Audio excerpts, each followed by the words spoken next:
Joining me now, first-class father Gilbert Burns. Welcome to First Class Fatherhood. Thank you, guys. Thank you guys for having me. My pleasure to be on the show. Well, let's start it like this here. How many kids do you have? How old are they? I have two kids.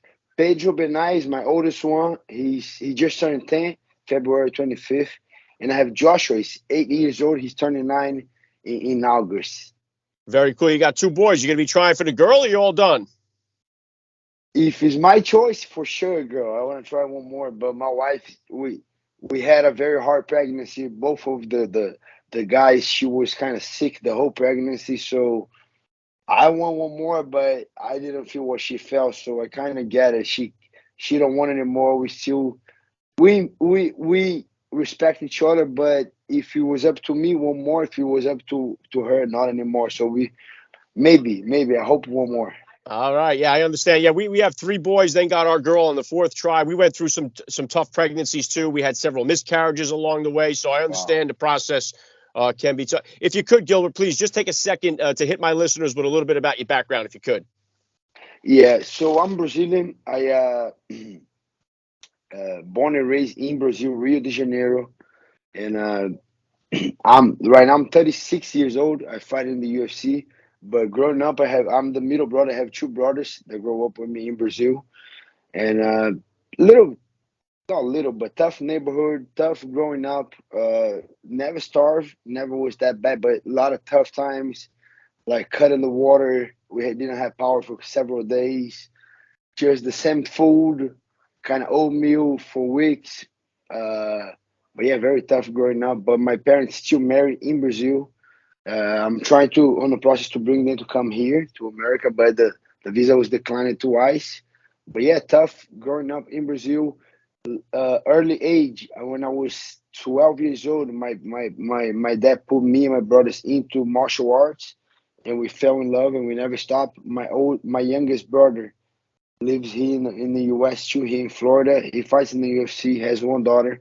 My older brother became a Navy SEAL in Brazil, and he has three daughters. So we came for a tough beginning, but I think my parents did a great job, like the way they raised us with a lot of values, like a lot of tough times, but with good principle, with good values, and then that was the core that will stay with us. Yeah, incredible stuff, Gilbert. And I know that you've had a lot of success in your own fight career.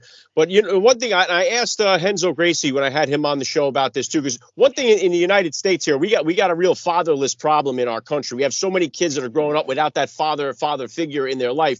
What is the family culture like in Brazil compared to the U.S.? What's that family unit like?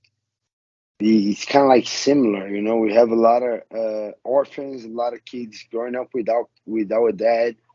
Very, very, very similar, and even a little, I think, worse than here, to be honest, because the amount of poor people in Brazil is bigger than here. So yeah, I believe it's worse than here.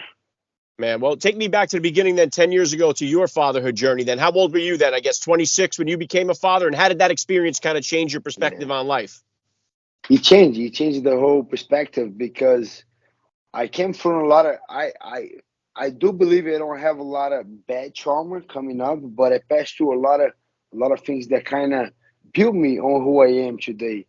But whenever I met my wife Bruna, I was living in São Paulo. I was focused on jiu-jitsu, but then I was coming back to Rio after getting into a relationship with her. I got back to Rio, and then when I got back to Rio, we started living together, and she got pregnant, and then we got married. We did the opposite. We should get married first, but she got pregnant first. Then we got married. We did it the wrong way, but we learned it. And but then whenever we were living together, wasn't inside of the favela, but was super super close to the favela. And they have a house that was like no one was using, was old house, like, and a bunch of crackheads they occupied that home, and they start selling crack at that house, and that was literally in front, like door in front of our door, and it was just getting worse. Whenever she was 3 months pregnancy, four, she was so sick, and those guys like the whole night they were there selling stuff, selling bunch of crazy stuff, old stuff, just to buy crack. And that line started getting very big. So a lot of nights we couldn't sleep because they were making a lot of noise, stealing stuff to sell, and that was literally in front of our door. And I was just like, there's no way I'm gonna let my kid grow up right here. And then I decided to move to US. I already had a plan, but was nothing was I didn't have nothing guaranteed that will help me here. So we talk. I want to come. She decided, no, let's have the kid here. At least we have family here to help us out. Let him born here. Whenever the doctor said he's good to travel, we travel. So that's exactly what we did. After 6 months over there, whenever he made 6 months, I sold everything I had and we moved to Florida. And nothing was guaranteed. I just moved. Just came here. I was uh 6-0 in my career as a beginning of my MMA fight career. And I just came here. I had one more fight in Brazil. I fought in Brazil, and the things here start getting hard and hard. But finally, I got after a couple months that we moved, I got signed with the UFC, and things start getting a little better. But we just move. I just I make that decision. Say I didn't accept with my curriculum, the way I was working, my jiu-jitsu, my career. Says no way I'm gonna let my kid grow up right here. We gotta move, and then we made the decision. Then we move. I got in the UFC. As soon as I got in the UFC, I think I did my first fight. She was pregnant again. And then things start getting even harder. And then we got to move to a small apartment and we start hustling. It was very hard. It got to a point that whenever Joshua born, I kind of lost one fight, thinking it wasn't going good.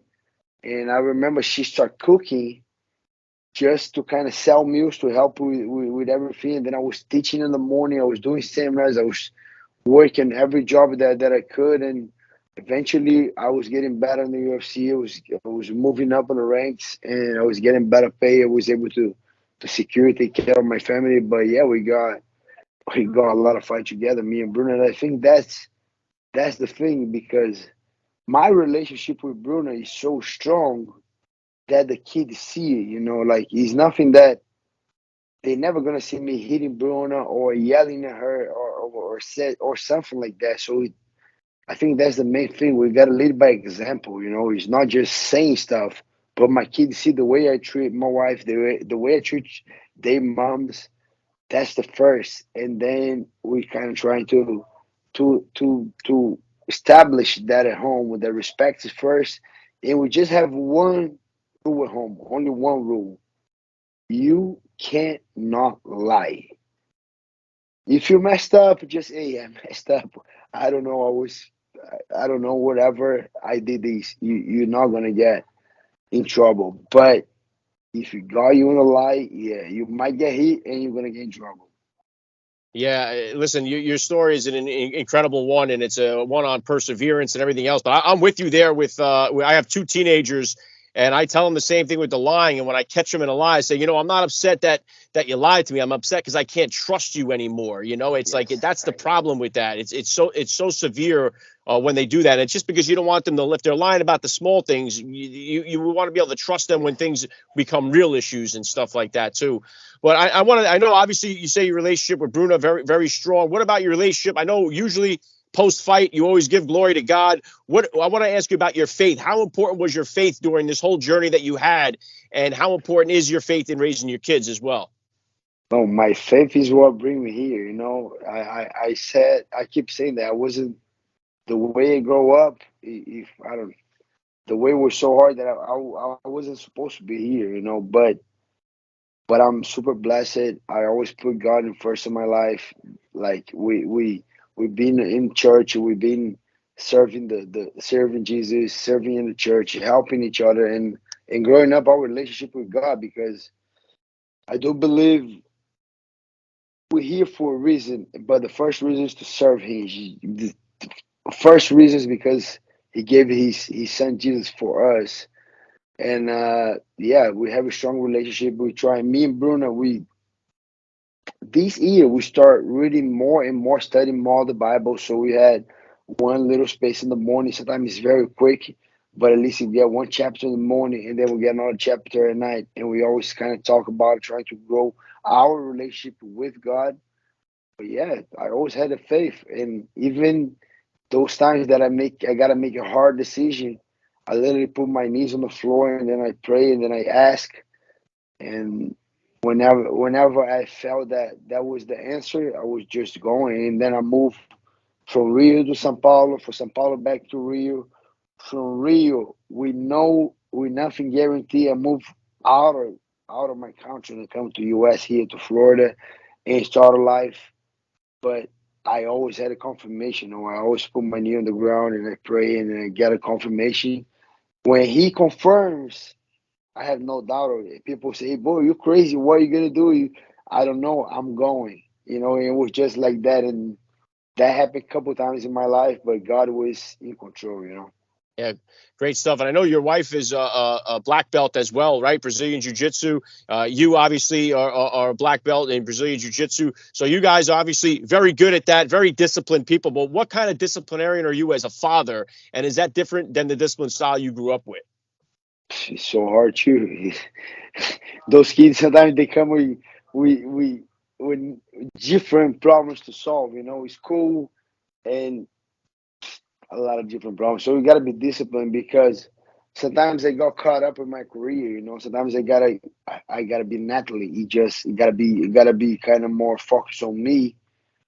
But then something crazy happened with the kids. There's no way I'm gonna be just an athlete. I gotta go back to be a father too and discipline these guys. But it's great. Like it's hard, but it's a lot of good. I'm saying that as a dad, is one of the hardest things that I gotta do. But on the same time, it's one of the best things that I gotta do. It's that crazy. Sometimes it's so hard, man. These kids are driving me crazy. But on the other time, it's the best times that I have. And I'm great because they like this week we had a spring break here in Florida, so they come to practice with me almost every day, and then we had a good time. The morning was a hurry, it was a fight in the morning, but then we go to the practice. They play a lot of friends in there, and the great thing is they know my fight coming up. They know the importance of my fight, and they respect every area of these, and they're gonna be at my fight. So they kind of enjoy. Oh, daddy, 2 weeks. Yeah, you gotta make weight in 2 weeks. They say, yeah, how you doing? I say, I'm good. Sorry, I'm eating good. No sugar, no these. You guys chew out, but I can eat a little sugar. I say a little bit, but not much. It's not good for you. So it's kind of like the whole lifestyle they being part of, and they know. Even I don't need to say they know how I sacrifice to become a champion, to be the best athlete I can be, and that's a thing. It sets a lot to the guys without me saying anything. They see how hard I train. They see my recovery, ice baths that I'm doing every day in the morning, after training, sauna, train, stretch, strength conditioning. And they are part of this. They kind of seen all of that dedication, the sacrifice. And I think that teaches more than anything. One thing is me saying, oh, don't do this. Another thing is they see that I'm not doing. They see that I'm reading the Bible. They see that I trying to get better. They see if I messed up with Bruna, I apologize. And I think that's the best discipline that we can teach the kids is set an example, not just don't do what I say, do what I do. You don't need to do what I say, just do what I do. You know what I mean? Yeah, very well said, Gilbert. I don't think there's anything more important. Obviously, you could say all you want and talk their ear off, but it's there at the end of the day, they're going to see what you're doing, and hopefully, they're going to mimic that behavior as well. Is this the first time they're going to see one of your fights, or they've been there before? No, they've been there a couple of times. They've been the last one, two, three, the last four fights right after COVID. They've been on every single one. They've been on fights before COVID. During COVID, they couldn't do it, but after COVID, they've been on four fights.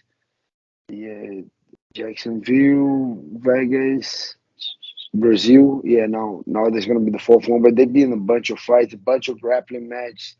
Yeah, they like it. They know all the fighters. They know everybody. They know everyone that works for the UFC. They getting very more and more familiar with everybody. Are they training? Do you have them in right now learning Brazilian Jiu-Jitsu? Are they doing it yet or not yet?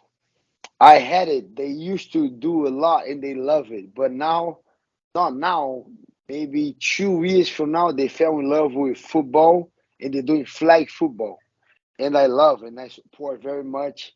Joshua and Pedro, they good wide receivers. They play very good. They hustle, they run. So, and I support. Yeah. On the beginning, I kind of push a little bit to fight, but it wasn't just for them to become a fighter, but then to learn how to defend themselves. But then they compete. They know how to defend already. They can fight. They fight each other a lot more than I want, but they do. But they already know how to defend. Now Pedro Joshua loves football, then soccer, and Pedro both love football first, but Pedro basketball second. But I just support the kids to play outside. We go in the pool, we play football, we play basketball, we play soccer, we play fighting. So they have a lot of energy, and then I gotta make sure I have energy to make sure I burn their energy because they have those guys can play all day. Well, there's a lot of opportunity, that's for sure, for all these different sports. They got so many different leagues now. Kids can get a taste of everything and find out what they like. So that's pretty cool. And obviously, I got to ask you, you have the fight coming up here against Masvidal. He hasn't fought, I think, in over a year. It's been since he's fought. Give me the breakdown, how you see the fight going. You planning on taking him to the ground, standing there and banging away? What's the strategy here going in? He's a veteran, and I gotta take that very, very seriously. He has 51 fights. That's a lot of fights. I have 26 fights. He has almost the double of my fights. But I think I'm on my prime right now, and I put a lot of work into my fight. Like I commit 100% with all my training, diet, resting, recovery, everything, investing a lot more than everything on my training. I think I'm going to be well prepared, super well prepared for this fight. But the easiest path for me would be the jiu-jitsu. Whenever I put Masvidal in the floor, I think fight's gonna be way easier for me. But it's a tough fight. It's not an easy fight on the UFC. These guys, veteran, super tough. I'm ready. I'm getting ready for a war if I have to go to. But but my goal going to this fight, I don't want to fight the 3 rounds. I want to get a finish over Masvidal. I know if I go out there, do my best. If I'm present in the moment, I'll be able to finish a fight. And who knows? I think if I get a beautiful finish, I might get a title shot right after. So that's the goal. Yeah, that would be incredible. Is that what you would do if you're in the octagon? You're doing the post-fight interview. Is that what you're calling for? You're calling for that title shot right after that? Yeah, 100%. And sometimes they're not gonna give it to me, but I gotta ask for it, right? You gotta ask. So if they give it to me, that'll be beautiful. If not, I never run to a challenge. I never run to work. I'm a hard worker. If they're okay, gotta do one more, whatever. I'm gonna do one more. But I'm looking for a busy year. Want to become a champion. Working very hard for it. Let's see if I win over Masvidal does. If not, we do another one. That's fine. Yeah, I mean, I've had those guys all on the podcast here. Leon's been on the show. Kamaru Usman's been on the Nice. show, and good dads and hard workers. And I think it's great to see. Exactly. I love what the UFC is doing. It shows the commitment, dedication, hard work, and it paying off. So a big fan of you and what you guys are doing. Last thing I want to hit you with here, Gilbert. I'd love to ask all the dads that I get on the podcast, what type of advice do you have for that new dad or for that about to be father who's out there listening? I think the best advice I can do is be the example. Don't say it, do it. Be the example. Like with your action, make sure if you believe in God, if you have your faith, let they see your faith. Let they see you read the Bible. Let they see you treat other the way you want to be treated. Let's see even your spouse. Treat her the way you want to someone to treat your daughter or whatever. I think you gotta be the example. You don't just say it, do it. Yeah, I love the message. Best of luck in the fight against Masvidal on Saturday. You're a first-class father all the way, and thank you for giving me a few minutes of your time here on First Class Fatherhood. For sure. Thank you guys so much for having me. It was a pleasure.